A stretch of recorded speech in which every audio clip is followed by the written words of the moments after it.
Welcome. Today I will show you the comedy horror film from 2014, Tusk. Podcasters Wallace Brighton and Teddy Kraft are recording a bit for their show, Not Sea Party, laughing their heads off over a video that has caught their attention. It features a kid wielding a katana, giving him the nickname, the Kill Bill Kid. The kid accidentally cuts off his own leg, and this has given him a lot of hits on the web. Wallace is set to travel to Canada soon to meet the kid and get an interview with him. Wallace makes it to Canada and meets one of the people working at the airport. Wallace already makes mistakes by saying to the man that he doesn't know about hockey, which is a Canadant.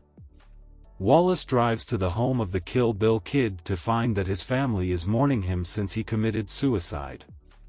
He calls Teddy in a bar to tell him the bad news.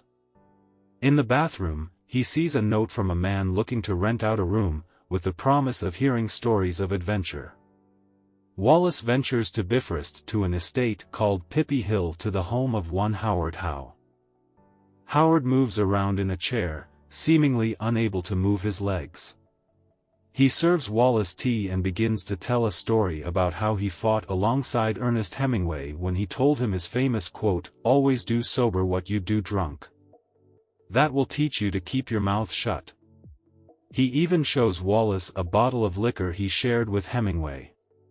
He points out to Wallace a bone on a mantle that belonged to a walrus, used during sex. Howard notes that once when he was lost at sea, he was saved by a walrus that he called Mr. Tusk.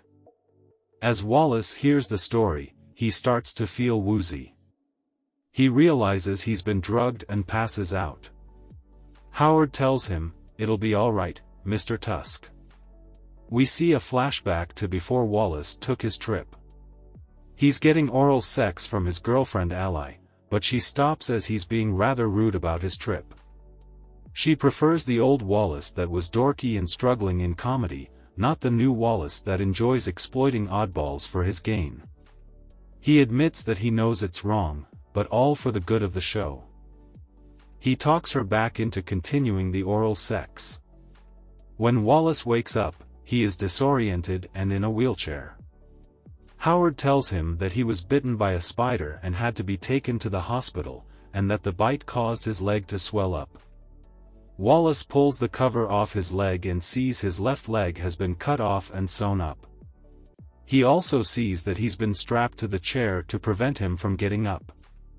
Wallace realizes what's happened. During dinner, Howard taunts Wallace about his situation and his plan, which is to answer the age-old question, is man truly a walrus at heart? Wallace calls Howard a crazy fuck, and Howard stands on his own 2 feet, walking over to Wallace and slapping him. As Wallace screams, Howard mocks him and makes weird noises. We see Ally delivering a tearful monologue as she addresses the fact that Wallace has apparently been cheating on her. She is being comforted by Teddy. In another flashback, we see right after the Kill Bill Kid show, Wallace admits to cheating on Ally with his fangirls. Ally has been calling Wallace and has not been getting answers.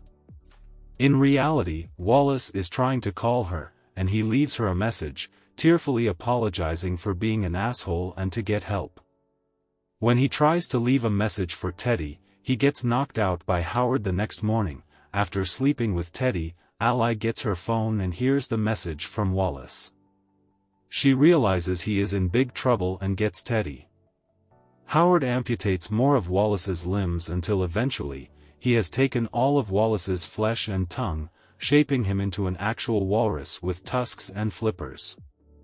All he can do now is hop and scream as he is chained up. Howard tells him about how he was orphaned as a boy after his parents were killed, and the years of sexual and mental abuse he received, leading him to hate humans. Howard forces him to swim in the water around him.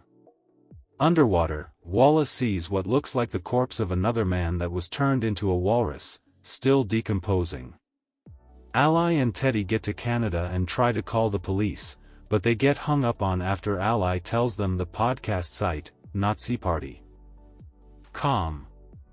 They meet a detective, Frank Garman, who says there is no record of anyone named Howard Howe in the area. He does give Ally and Teddy the number of a friend of his, French-Canadian detective Guy Lapointe.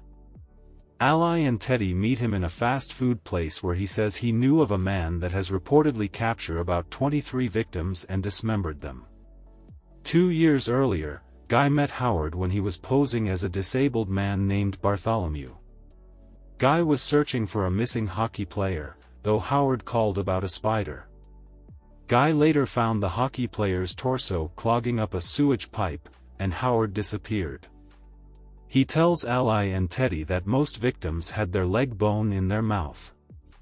Guy recalls hearing from a victim's mother that this mystery killer is creating a monster. Howard continues to torment Wallace by making him swim with him in the water while nude. He then feeds him a single mackerel. Ally, Teddy, and Guy go to a convenience store where 2 clerks saw Wallace and recognize him as Mr. Mustache. They give Guy the notepad where Wallace wrote the address to Bifrost by shading over the pad with a pencil to get the letters last written on the pad. Howard puts on his own walrus flesh suit to fight with Wallace, after revealing that he had to kill the original Mr. Tusk and feed off him to stay alive.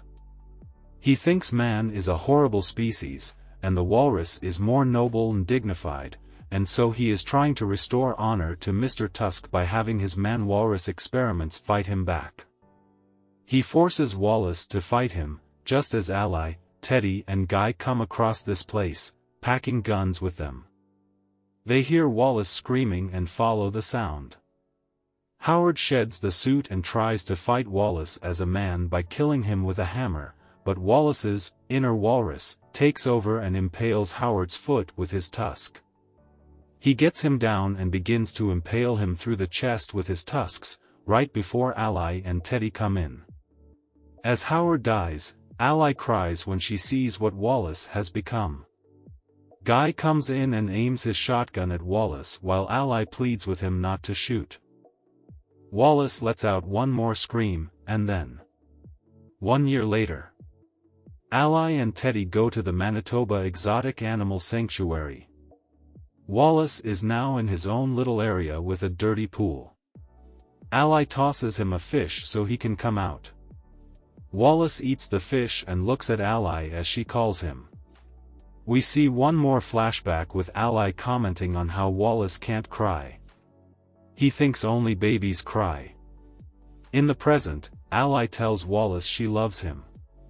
He sheds a tear. Ally and Teddy leave. Wallace briefly appears to look at the audience before going back into his home. Thank you for watching. Subscribe if you would like to see more videos like this.